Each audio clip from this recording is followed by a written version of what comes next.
Assalamualaikum dan salam sejahtera semua.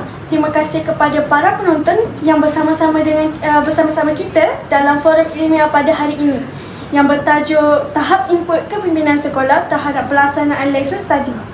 Bersama saya dua orang panel hebat, iaitu panel pertama adalah Puan Hani dan panel kedua adalah Puan Syazah. Kedua-duanya berpengalaman dalam bidang pembangunan profesional guru dan pelaksanaan lesson study di sekolah.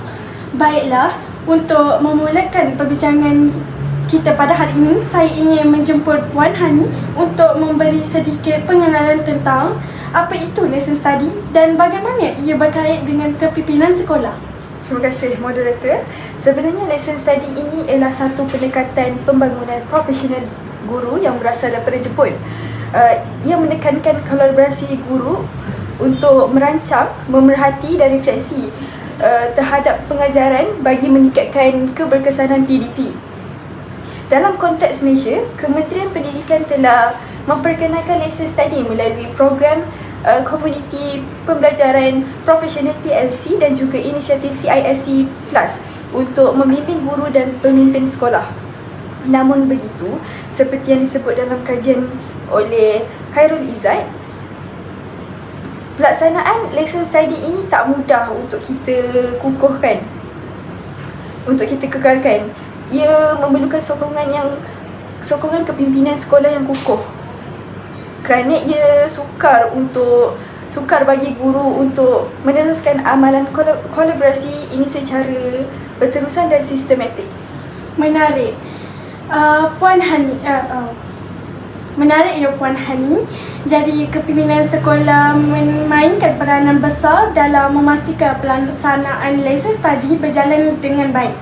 Saya ingin bertanya kepada Puan Syazah, apakah bentuk input kepimpinan yang paling penting untuk menjayakan pelaksanaan lesson study di sekolah? Terlebih dahulu, terima kasih kepada Puan Moderator.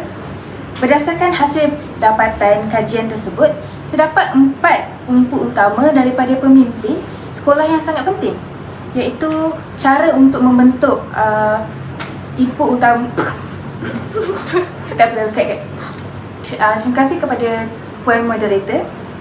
Berdasarkan hasil dapatan kajian tersebut, terdapat 4 bentuk input utama daripada pemimpin sekolah yang sangat penting.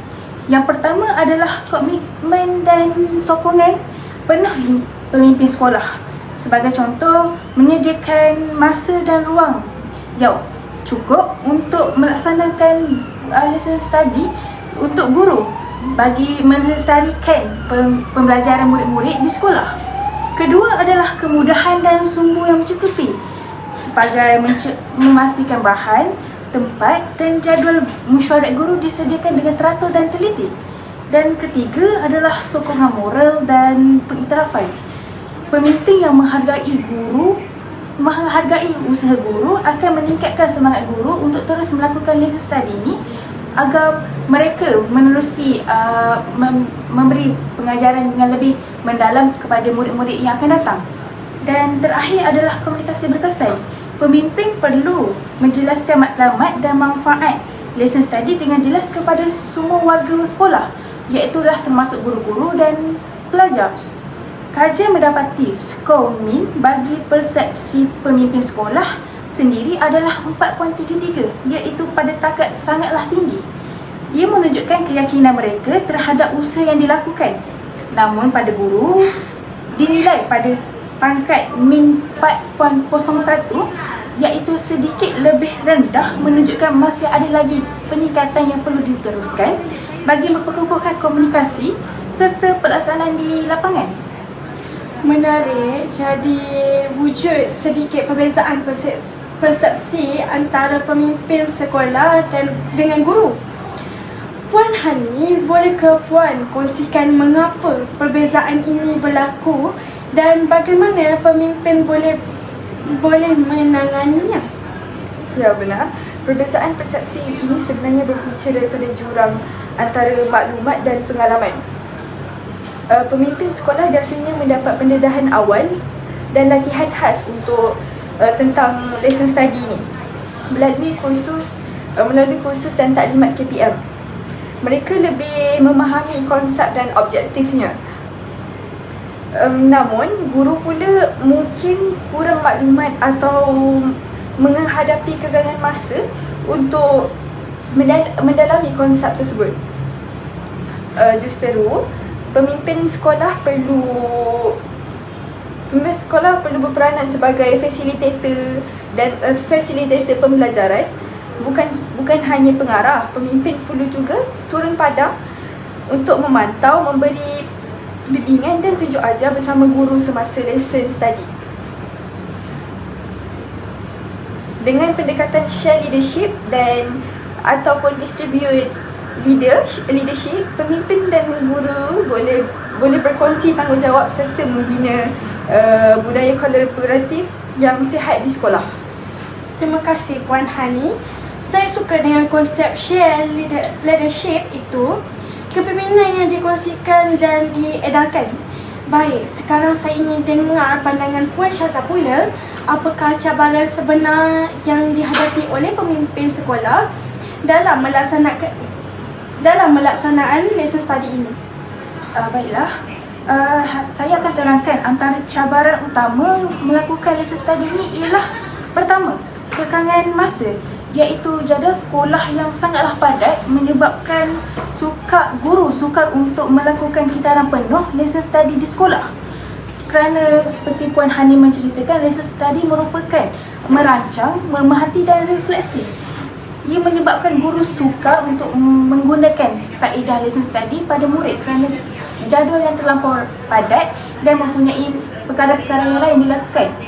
Kedua adalah kekurangan sumber manusia dan bahan, terutamanya di sekolah luar bandar kerana kekurangan teknologi yang digunakan pada masa kini. Sebagai contoh adalah projektor untuk menunjukkan slide sebagai alaf abad 21 kepada murid-murid kini, menyebabkan murid di luar bandar mengalami ketinggalan penggunaan teknologi berbanding murid di bandar.